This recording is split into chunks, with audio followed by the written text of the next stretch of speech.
ቅዱስ አውግስጢኖስ ኃጢአት ልትሰራ ብትወድ የት ሄደህ መስራት እንደምትችል እኔ ልንገርህ ይላል።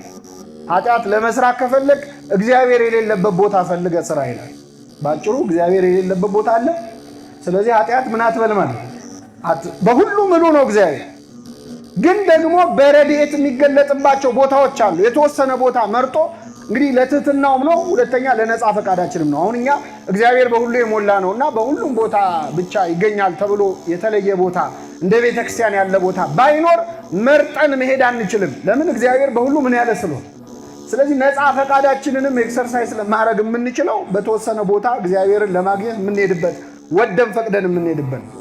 በጣም ግን የሚገርማችሁ ሰው ኃጢአት ሲሰራ እኮ እግዚአብሔር በሁሉ ቦታ ነው ይላል አይደል? ወደ ቤተክርስቲያን ሂድ ስትለው ነው እግዚአብሔር በሁሉ ቦታ ይሞላል ማለት የነበረብን ኃጢአት ስንሰራ ነበረ። ልክ እንደ ዮሴፍ ለዝሙት ጋብዛው ነበር የጲጥፋራ ሚስት አይደለ? መኝታ ቤት ውስጥ ድንገት ለዝሙት ጋበዘችው። እንዴት በእግዚአብሔር ፊት ኃጢአትን እሰራለሁ አለ። በማን ፊት? በዚያ መኝታ ቤት ሰው የለም፣ ግን ማን አለ? እግዚአብሔር አለ። መኝታ ቤቱም ቆልፈነው ሊሆን ይችላል፣ ሰው ላይኖር ይችላል፣ ምስክር ላይኖር ይችላል፣ ግን እግዚአብሔር አለ። በሁሉ ቦታ የሞላ ነው። ሰው እንደውም ኃጢአት ሊሰራ ሲል ነው እግዚአብሔር ያየኛል ብሎ ማሰብ ያለበት። ግን እኛ የምንጠብቀው ግን መንግስተ ሰማያትን ነው። ይሄኛውን ካጣ ነው መመለሻ የለም። እና በቤተክርስቲያን መሰብሰብን የመሰለ ነገር የለ። የቀለዱባቸው ሰዎች ነበሩ። ኖህ መርከብ ውስጥ ሰው ይዞ ሲገባ ሲስቁበት ነበረ። ቤተክርስቲያን በሚሄድ ሰው የሚስቁ ሰዎች አሉ። እንደ ኋላ ቀር የሚያየው ጨጌ እየተባልን አይደል በየኮሌጁ ያደግነው። ኋላ ቀር እየተሳቀበት ሁሉ መጨረሻ ላይ ከጥፋት ውሃ መዳኛ መሆኗን የሚታይበት ቀን ሲመጣ ነው ሰው ሁሉ የሚያለቅሰው፣ እንደ ኖህ መርከብ ዕለተ ምጽአት ሲመጣ ማለት። ስለዚህ ሁላችን እግዚአብሔር በቸርነቱ ይሰብስበን። ቅዱስ ዮሐንስ አፈወርቅ ደግሞ ከኖህ መርከብ ውጪ ቤተክርስቲያንን ሐኪም ቤት ናት አለ። ምንድነች? ሐኪም ቤት ነች። እንደውም ቅዱስ ዮሐንስ አፈወርቅ ቤተክርስቲያን ሐኪም ቤት ናት እንጂ ፍርድ ቤት አይደለችም ይላል። ቤተክርስቲያን ሐኪም ቤት ናት፣ ሆስፒታል ናት። ቤተክርስቲያን ሐኪም ቤት ናት። እኛ ሁላችን ደግሞ ታካሚ በሽተኞች ነን። እንግዲህ በሽታው ደግሞ እንደየደረጃው ይለያያል። በጣም ጽኑ በሽታ ያለበት ሰው ማለት ጽኑ ኃጢአተኛ ነው። ደግሞ ቀለል ያለው በሽታ ደግሞ ቀለል ያለ ኃጢአተኛ ነው። ይሄ ማለት ምንድነው? አንዳንዴ ቃለ እግዚአብሔር በተለይ ወደ ቤተክርስቲያን ቀረብ ብለን ወንጌሉን ሰምተን ልባችን ድንጋይ የሆነ ሰዎች አለ፣ ምንም የማይመስለን። ይሄ ማለት ባክቴሪያ አለ፣ ሆስፒታል አካባቢ ያለ ባክቴሪያ አለ። በጣም መድኃኒት ሬዚስት የማድረግ ችሎታ አለ። ምንም አይነት መድኃኒት ብትለው ማስታገሻ ብትለው አይሰማም። ለምን? መድኃኒቱ ምን ብሎታል? ይሄ ማለት ቃለ እግዚአብሔር ስንሰማ ኖረን ምንም የማይመስለን ልባችን ለመሰበር የሚያስቸግር ደግሞ በትንሽ የሚድኑ ሰዎች አሉ። ግን ሁላችንም በእግዚአብሔር ፊት በሽተኞች ነን። ሁልጊዜም ቤተክርስቲያንን መስማት፣ ይሄን በሉ እስኪ፣ ሁልጊዜ ማንም መስማት፣ የቤተክርስቲያን አስተዳደርን፣ የቤተክርስቲያን ቅዱስ ሲኖዶስን መስማት መተኪያ የሌለው። ከማንም በላይ መስማት ያለብን ቤተክርስቲያን የምትለው። እንደዛ ቢሆን በጣም ብዙ ችግሮች ይፈታሉ። እንደዚያ ቢሆን በጣም ብዙ ወንበዴዎችም አይጫወቱበት። ሁሌ ቤተክርስቲያን የምትለውን ብቻ መስማት በጎን የተነገረ እዚህ ይላችኋል። የዛሬ 2-3 ዓመት የኢትዮጵያ ሕዝብ ሁሉ ዝንጅብል ራቱን የበላ ይላችኋል አይላችሁ? ኮቪድ እናጠፋለን ብለን ነጭ ሽንኩርት በዝንጅብል አልበላችሁ? ንስሐ ግቡ ሲባል እኮ አይሰማም። ለዝንጅብል ግን ታዟል። ሁሌ መስማት ያለብን ማንን ነው? ይሄስ ችግር የለውም። ዝንጅብልም ገብቶ የሆነ 1-2 ጥሩ ነገር ይሰራል። ምንም ችግር የለው። ከዚህ የከፋ ግን ብዙ ትእዛዝ አለ ከጎን የሚመጣ። መምህር ገሌ ብሏል፣ አባ ገሌ ብሏል ተብሎ ሰዎች ቤተክርስቲያንን የማይሰሙ ግለሰቦችን የሚሰሙ። ሰዎችን የምንሰማው ከቤተክርስቲያን ጋር እስካሉ ድረስ ነው። አውግዛ ልትለያቸው ትችላለች። ቤተክርስቲያን አንድ ሰው ላይ ችግር አለበት ካለች አውግዛ ልትለይ ትችላለች። ተወገዙ ሲባል አንዳንድ ሰው ፍቅር ይኖረን እንዴት ዝም ብሎ ማውገዝ ምናምን ይላል። አንድ ሰው ለምሳሌ ቁስል ሰውነቱ ላይ ቢወጣበት ያ ቁስል በጣም ያመረቀዘ ቆይቶ መጨረሻ ወደ ካንሰር ሊለወጥ ካለ እጁ ላይ ከሆነ ቁስሉ እጁን ምን ማድረግ ነው ያለበት? ለምን ፍቅር አይኖረንም ይባላል? እንዴት እጅ ይቆረጣል? በደንብ ይሰራጭ እንጂ አይባልም። ቤተክርስቲያን ወልድ ወመንፈስ ቅዱስ አሐዱ አምላክ አሜን። እናማት በስመ አብ ወወልድ ወመንፈስ ቅዱስ አሐዱ አምላክ አሜን። በስመ አብ ወወልድ ወመንፈስ ቅዱስ አሐዱ አምላክ አሜን። ክቡራን አበው ካህናተ ቤተክርስቲያን፣ መምህራን፣ ምዕመናን፣ ምዕመናት በእግዚአብሔር ሰላምታ እንደምናመሻችሁ አሜን። ምሕረቱን ቸርነቱን አብዝቶ በእድሜያችን ላይ የዛሬዋን ዕለት ይችን ሰዓት ጨምሮ በቸርነቱ ቅዱስ ቃሉን እንድንሰማ ስሙን እየጠራን እንድናመሰግነው በቤቱ የሰበሰበን የአባቶቻችን አምላክ ልዑለ ባሕርይ እግዚአብሔር ስሙ የተመሰገነ ይሁን። እግዚአብሔር አምላካችን በቀሪው ሰዓት ከመካከላችን እንዲሆንልን፣ እንዲያስተምረን፣ እንዲመክረን ቅዱስ ፈቃዱ ይሁንልን። እግዚአብሔር በወደደው ሲያስተምረን የቆየውና ከኔ ቀድሞ እዚህ ቆመው ንጽሐ ጠባይ ያላደፈባቸው ይላል የቤተክርስቲያናችን መጽሐፍ። የተፈጥሮ ንጽህናቸው ያልጎደፈ ሕፃናት ሲያስተምሩን ነበር። በእነሱ አድሮ ያስተማረን አምላካችን ስሙ የተመሰገነ ይሁን። በሚኖረን አጭር ጊዜ በሐዋርያት ሥራ ምዕራፍ 11 ከቁጥር 26 ላይ በሚገኝ ኃይለ ቃል ተነስተን እንማራለን። እግዚአብሔር አምላካችን በቸርነቱ እንዲያስተምረን ቅዱስ ፈቃድ ይሁንልን። የትምህርታችን ርዕስ በቤተ ክርስቲያን ተሰበሰቡ የሚል ይሆናል። እስኪ በሉ በቤተ ክርስቲያን ተሰበሰቡ። የሐዋርያት ሥራ ምዕራፍ 11 ከቁጥር 26 ላይ ነው። ይህን ርዕስ ለዛሬ ትምህርታችን መነሻ ያደረግነው ሁላችሁም እንደምታውቁት በዚህ ሰዓት እየተካሄደ ያለ ስብሰባ አለ አይደል? በቤተ ክርስቲያን ወይስ የወጣቶች አፍሪካ ወጣቶች ሌላ ስብሰባ አለ? ለእኛ ለኦርቶዶክሳውያን በጣም ትልቅ ትርጉም ያለው ስብሰባ አለ። ምንድን ነው? የቅዱስ ሲኖዶስ ምልአተ ጉባኤ ነው። በዓመት 2 ጊዜ በግንቦት ርክበ ካህናትና በጥቅምት የሲኖዶስ ስብሰባ ቤተክርስቲያናችን የምታካሄድበት ወቅት ላይ ነው ያለነው እና በዚህ ምክንያት የዛሬ 2000 ዓመት የተደረገ የሲኖዶስ ስብሰባን በተመለከተ የተነገረ ቃል ነው። ሐዋርያት ሥራ ምዕራፍ 11 ከቁጥር 26 ላይ በቤተክርስቲያን ዓመት ሙሉ ወይም 1 ዓመት ሙሉ በቤተክርስቲያን ተሰበሰቡ ብሎ ቅዱስ ሉቃስ ስለ መጀመሪያዎቹ የቤተክርስቲያናችን ሊቃነ ጳጳሳት፣ ስለ መጀመሪያዎቹ ፓትርያርኮች፣ ስለ አባቶቻችን ሐዋርያት ክርስቶስ ራሱ እጅ በመጫንም እፍ በማለትም ሀብተ ክህነትን በየደረጃው ሰጥቶ በመጨረሻ ለቤተክርስቲያን ጳጳሳት አድርጎ የሾማቸው በገዛ ደሙ የዋጃትን ቤተክርስቲያንን እንዲጠብቁ ሊቃነ ጳጳሳት አድርጎ በመንጋው ላይ የሾማቸው አባቶቻችን ሐዋርያት በሐዋርያት ሥራ ምዕራፍ 11 ላይ ሲኖዶስ አድርገው ተሰብስበው ለቤተክርስቲያንና ለምዕመናን የሚበጁ ውሳኔዎችን ተናግረዋል። ከዚያም ሐዋርያት ሥራ ምዕራፍ 15 ላይም ሌላ ሲኖዶስ እንደዚሁ ተሰብስቦ ቤተክርስቲያን በማህበር በመንፈስ ቅዱስና በሲኖዶስ የምትመራ መሆኗን የሚያሳይ ታሪክ ተጽፏልና በዚህ ተነስተን ስለ ቤተክርስቲያን አንዳንድ ነገሮችን እንማራለን። እግዚአብሔር አምላካችን በቸርነቱ እንዲያስተምረን ቅዱስ ፈቃድ ይሁንልን። እንግዲህ መጽሐፍ ቅዱስ ቤተ ክርስቲያን የሚለውን ቃል ሲጠቀም በተለያየ አገባብ ነው። የመጀመሪያው ቤተ ክርስቲያን ተብለን የምንጠራው እኛ ሁላችን እኛን ቤተ ክርስቲያን ብሎ ይጠራናል መጽሐፍ ቅዱስ። ይህን የሚያሳዩ ብዙ ጥቅሶች አሉ። ለምሳሌ ቅዱስ ጳውሎስ በአንጾኪያም ሲያልፍ ለቤተ ክርስቲያን ሰላምታ ከሰጠ በኋላ አለፈ ይላል። ለማን ሰላምታ? ይህ ማለት ለማህበረ ምዕመናን ማለት ነው። የክርስቲያኖች ህብረት ራሱ አቅሌሲያ ተብሎ የሚጠራው አቅሌሲያ ማለት የተጠሩ ማለት ነው በግሪኩ እና ቤተክርስቲያን ወደ ክርስትና ወደ ቅድስና የተጠሩ የክርስቲያኖች ስብስብ ስለሆነች ለቤተ ክርስቲያን ሰላምታ ከሰጠ በኋላ ቅዱስ ጳውሎስ አልፎ ሄደ ይላል። በሌላ ስፍራ ቀዳሜ ሰማዕት ቅዱስ እስጢፋኖስ በድንጋይ ተወግሮ ሞተ ይልና በቤተ ክርስቲያንም አለቀሱለት ይላል። መላው የቤተ ክርስቲያን አባላት ምዕመናን ተሰብስበው ምን አሉለት? አለቀሱለት ሲል ማህበረ ምዕመናንን ለማለት ነው። ስለዚህ አንዱ የቤተ ክርስቲያን ትርጉም የኛ ህብረት፣ የኛ አንድነት፣ የኛ መለያየት ደግሞ ከቤተ ክርስቲያን ውጪ እንደመሆን ተደርጎ ይቆጠራል። ይሄ መጀመሪያው ነው። ሁለተኛ ቤተ ክርስቲያን ሲል መጽሐፍ ቅዱስ ህንፃውንም ነው። ህንፃ ቤተ ክርስቲያንንም መጽሐፍ ቅዱስ ቤተ ክርስቲያን ብሎ ይጠራል። አንደኛ ጢሞቴዎስ ምዕራፍ 3 ላይ ከቁጥር 15 ቅዱስ ጳውሎስ ለክርስትና ልጁ ለጢሞቴዎስ እንዲህ ሲል ይመክረዋል።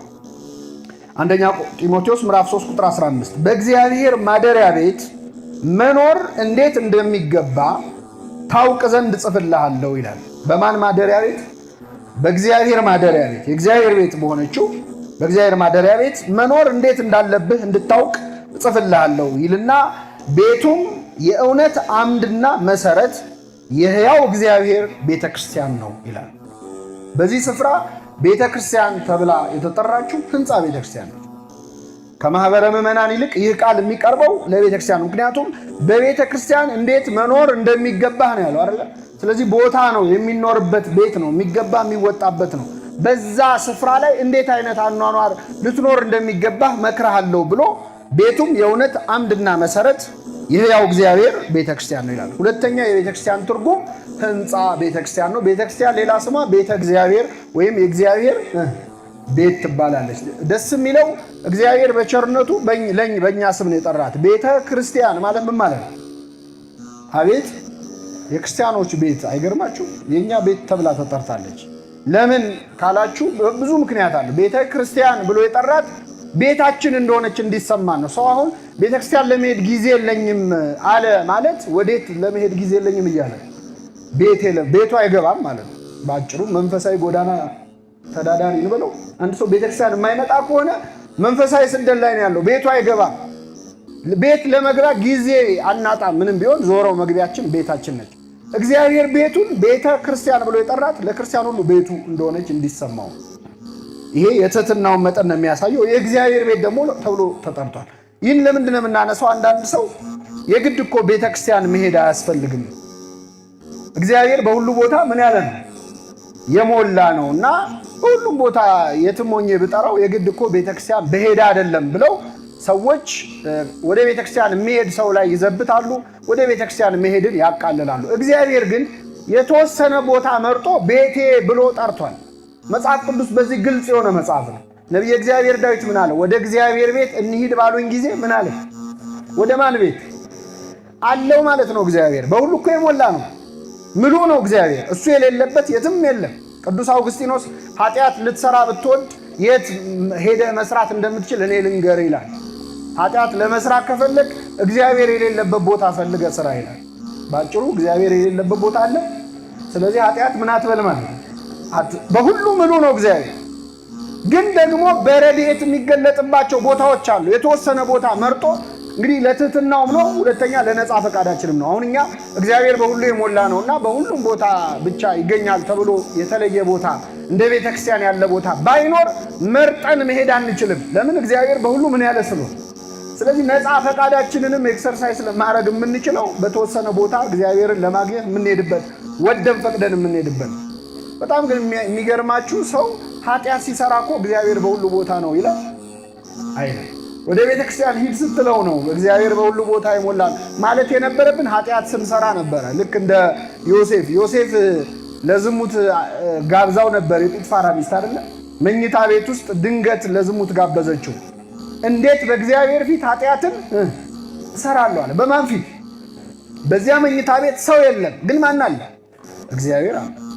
መኝታ ቤቱም ቆልፈነው ሊሆን ይችላል፣ ሰው ላይኖር ይችላል፣ ምስክር ላይኖር ይችላል፣ ግን እግዚአብሔር አለ። በሁሉ ቦታ የሞላ ነው። ሰው እንደውም ኃጢአት ሊሰራ ሲል ነው እግዚአብሔር ያየኛል ብሎ ማሰብ ያለበት። ግን እኛ ምንድነው የምናደርገው? ኃጢአት ስንሰራ ያላስታወስነውን አምላክ ወደ ቤተክርስቲያን መሄድ ሲሆን ግን ምሉ ነው በሁሉ ቦታ ማለት በእውነት እጅግ የተሳሳተ ነው። እስቲ እነዚህ ጥቅሶች ተመልከቷቸው። ሁለተኛ ዜና ምዕራፍ 7 ከቁጥር 16 ላይ እግዚአብሔር በአንድ ቦታ ላይ ራሱን እንደሚገልጽ እንዲህ ሲል ተናግሯል። ለሰሎሞን ነው ቃል የገባለት። ሰሎሞን ቤተ መቅደስ ሰራ፣ ተንበርክኮ ጸለየ። ሰማይ ከሰማይ በላይ ያለውም ሰማይ አንተን ሊይዝህ አይችልም፣ እኔ የሰራውን ቤት ምንኛ ያንስህ ይሆን ብሎ መጀመሪያ ይቅርታ ጠየቀ። ምክንያቱም የቱንም ያህል ካቴድራል ቤተክርስቲያን ብንሰራ ለእግዚአብሔር ይመጥነዋል? አይመጥነውም በጣም እና ምን አለ? ሰማይና ከሰማይ በላይ ያለው ሰማይ ሰባቱ ሰማያት አንተን ሊይዙ አይችሉም፣ እኔ የምሰራልህ ቤት ምንኛ ያንስህ ይሆን? ግን እባክህ በቸርነትህ አቤቱ ወደ ረፍት ተነስ፣ አንተና የመቅደስ ታቦት ወደዚህ ከታቦትህ ጋር ወደዚህ መቅደስ ጌታ ሆይ ግባ ብሎ ተንበርክኮ ለመነ ሰሎሞን። እግዚአብሔር እንዲህ ሲል መለሰ፣ በዚህ ስፍራ ለሚጸለይ ጸሎት አይኖቼ ይገለጣሉ አለ። በየት ስፍራ? በዚህ ስፍራ ለሚጸለይ ጸሎት አይኖቼ ይገለጣሉ፣ ጆሮቼም ያደምጣሉ። ስሜ ለዘላለም በዚያ ይኖር ዘንድ ይህን ቤት መርጬዋለሁ አለ። ቀድሼዋለሁም፣ ዓይኖቼና ልቤም ዘወትር በዚያ ይሆናሉ አለ።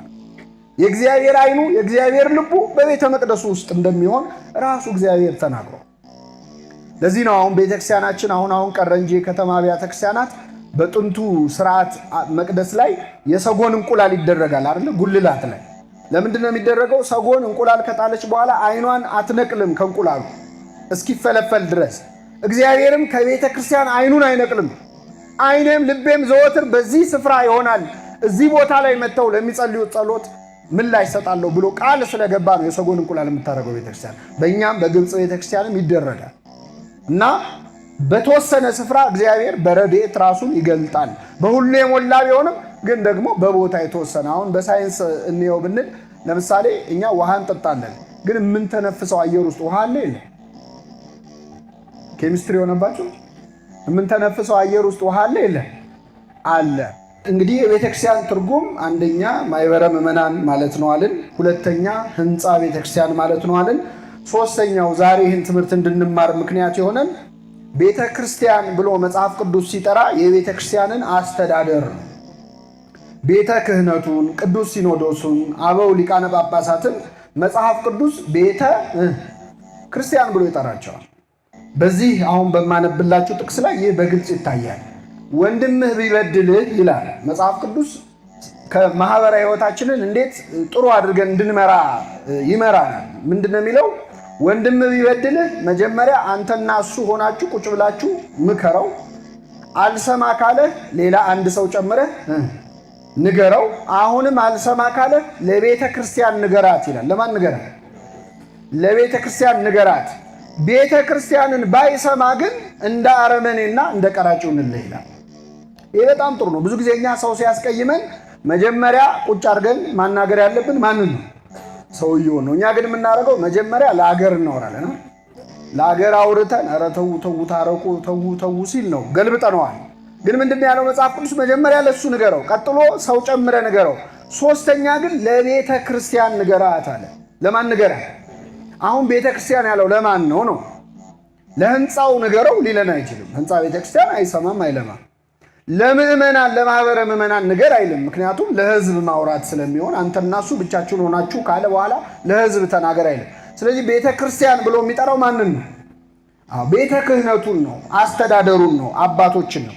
እንግዲህ መንፈስ ቅዱስ እንደውም ጭራሽ አሁን በዚህ ሰሞን የተሰበሰበው ቅዱስ ሲኖዶስ ምን ያህል ስልጣን እንዳለው ቤተ ክርስቲያን የመባል ስልጣን እንዳለው መረዳት አለብን። የሐዋርያት ሥራ ምዕራፍ 15 ቁጥር 28 ላይ ሐዋርያት ተሰበሰቡ ይላል። የመጀመሪያውን ሲኖዶስ አደረጉ። በኢየሩሳሌም ሊቀ ጳጳስ የነበረው የጌታ ወንድም ተብሎ የሚጠራው ቅዱስ ያዕቆብ ነበረ። ሐዋርያት ሁሉ ተሰበሰቡ። በዛ ወቅት ተፈጥሮ በነበረ ክርክር ዙሪያ ሲወያዩ ቆዩ። 1 ዓመት ሙሉ ተነጋገሩበት ይላል። በመጨረሻም ውሳኔ ወሰኑ። ውሳኔው ሲነበብ ምንድነው ያሉት? መጨረሻ ላይ እንዲህ እንዲሆንና እንዲህ እንዳይሆን እኛና መንፈስ ቅዱስ ፈቅደናል አሉ። እስኪ በሉ እኛና ማን የፈቀደው? ሐዋርያትና መንፈስ ቅዱስ። አሁን የተሰበሰበው ቅዱስ ሲኖዶስ በነገራችን ላይ ኮሚቴ አይደለም፣ ወይም የሆነ ካቢኔ አይደለም። ማን ነው ውሳኔ የሚወስነው? በሲኖዶስ ስብሰባ ላይ የመጨረሻው ባለስልጣን ማን ነው? መንፈስ ቅዱስ ነው። ስለዚህ ቅዱስ ሲኖዶስን እንደፈለገ ሰው ተነስቶ መናገር አይችልም። የቅዱስ ሲኖዶስ ውሳኔ ሕገ ቤተክርስቲያንን እስከጠበቀና ከሃይማኖት እስካልወጣ ድረስ ካሉት አባቶች ጋር ሆኖ የሚወስነው ማን ነው? ራሱ እግዚአብሔር ነው፣ ራሱ መንፈስ ቅዱስ ነው። ስለዚህ ተነስተን አሁን የሆነ ነገር አልዋጥ ሲለን ሲኖዶሱን ስንሳደብ እየተሳደብን ያለ ነው ሲኖዶሱን ብቻ ሳይሆን ማንን ጭምር ነው? መንፈስ ቅዱስ ነው። በጣም ከባድ ኃጢአት ነው በእውነት። እኛ ተኝተን አድረን ምንድነው ሲኖዶሱ እንዲማያደርገው ይላል እኮ አንድ ወጣት ተነስቶ አይደል? ለምንድነው ሲኖዶሱ እንዲማያደርገው ይላል። ቅዱስ ሲኖዶስ ብላ የምትጠራው ቤተክርስቲያን ለዚህ ነው። መንፈስ ቅዱስ አብሮት ይሰራል። አንዳንዴ አሁን ያለውን ሲኖዶስ ማቃለል የሚቻልና ያለፉትን ማመስገን ጥሩ የሚመስላቸው ሰዎች አሉ። በተለይ ሊቃነ ጳጳሳት ሲሞቱ እንደ ዋና ዋናዎቹ እኮ ሞቱ የሚሉ ሰዎች አሉ። ልብ ብላችሁ ከሆነ አሁን ያሉት ምክትሎች ናቸው። ከሐዋርያት ጋር የነበረ አምላክ አሁን ካሉት አባቶች ጋር አለ የለ? አለ። እስከ ዓለም ፍጻሜ ድረስ ከእናንተ ጋር ነኝ ብሏል ክርስቶስ።